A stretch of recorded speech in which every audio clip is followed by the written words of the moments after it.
வணக்கம் நண்பர்களே. என்கிட்டயும் செடி இருக்குது, ஆனால் பெருசாக பூக்க மாட்டுக்கு. டெய்லி பூக்கள் எடுக்கணும்னு நினைக்கிறேன், எடுக்க முடியல. மொட்டுக்கள் நிறைய வச்சா தானங்க பூக்கள் எடுக்க முடியும். ஸோ மொட்டுக்கள் நிறைய வைக்கணும்னா என்ன பண்ணணும்? செடியை மெயின்டைன் பண்ணணும். ஸோ அதை மெயின்டைன் பண்ணுறதுக்கு உரம் வச்சா மட்டும் போதாதுங்க. உரமும் மண்கலவையும் முக்கியம். அதே மாதிரி ஒரு சில டிப்ஸும் ஃபாலோ பண்ணால் மட்டும்தாங்க நமக்கு ரிசல்ட் கொடுக்கும். அது என்ன டிப்ஸுங்கிறத நான் சொல்கிறேன். இங்கே பாருங்கள், ஒரே கிளையில் 4-5 மொட்டு வைக்கிறதையும் ஒரே கிளையில் 2-3 மொட்டும் இருக்கிறது நீங்களே பார்க்குறீங்க.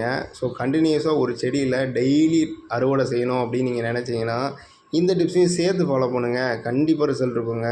இந்த டிப்ஸ் என்னென்னா, நம்ம ஒரு பூவை அறுவடை செஞ்ச பிறகு அதில் இன்னும் 2 மொட்டு இருக்கும். அந்த 2 மொட்டும் பூத்த பிறகு அதில் எம்டியாக இருக்கும், எந்த மொட்டும் இருக்காது. அப்போ அந்த தண்டை நம்ம என்ன பண்ணணும்? கட் பண்ணி விடணும். ஸோ கட் பண்ணி விடலை அப்படின்னு வச்சுக்கோங்களேன், அந்த காஞ்ச தண்டு நம்ம வைக்கிற உரங்கள் எல்லா சத்தும், செடிக்கு போகக்கூடிய எல்லா சத்தும் அந்த காஞ்ச தண்டு எடுத்துகிட்டு இருக்கும்போது நம்ம புது கிளைகள் வர்றதுக்கு ரொம்ப டிலே ஆகும். ஸோ அந்த காஞ்ச தண்டில் கிளை வருமானா கண்டிப்பாக வரும், பட் டிலே ஆகி வரும். ஸோ நமக்கு குயிக்காக எடுக்கணும், மொட்டுகள் எடுக்கணும், பூக்கள் எடுக்கணும்னா அந்த காஞ்ச தண்டை நம்ம கட் பண்ணி விடணும். நான் இப்போ வீடியோவில் காட்டிகிட்டு இருக்க மாதிரி இதில் 3 பூக்கள் பூத்து முடிஞ்சிருச்சு.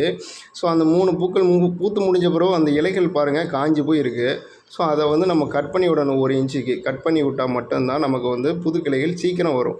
ஸோ 1 இன்ச்சு அப்படின்னா ஆள்காட்டி விரல் சைஸுக்கு நம்ம கட் பண்ணி விட்டு எடுக்கணும். இந்த வீடியோவில் காட்டிகிட்டு இருக்க மாதிரி இந்த மாதிரி கட் பண்ணி எடுத்துட்டோன்னா நமக்கு அடுத்தது ஃப்ரெஷ்ஷாக இந்த மாதிரி புது தண்டுகள் ஈஸியாக வளர்கிறதுக்கு நமக்கு சப்போர்ட் பண்ணுங்க. இந்த டிப்ஸு பிடிச்சிருந்துச்சுன்னா லைக் பண்ணுங்கள், ஷேர் பண்ணுங்கள், சப்ஸ்கிரைப் பண்ணுங்கள். நன்றி, வணக்கம்.